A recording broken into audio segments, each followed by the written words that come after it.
Assalamualaikum warahmatullahi wabarakatuh. Kita mau ngurus ayam yang ngorok. Siapkan jahe merah, bawang putih, dan juga tiramisin.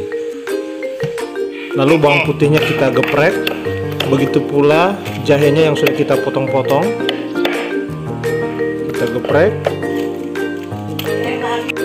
Selanjutnya tinggal kita bawa saja ke ayam yang akan kita obati.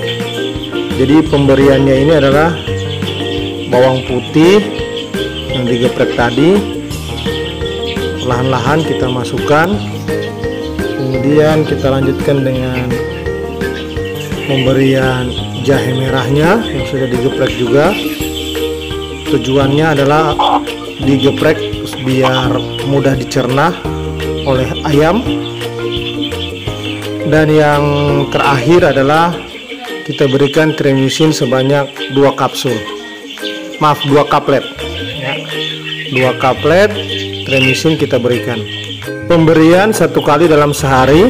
Kita observasi keesokan harinya, jika ayam masih ngorok kita berikan lagi dengan dosis yang sama. Selamat mencoba, insya Allah sukses.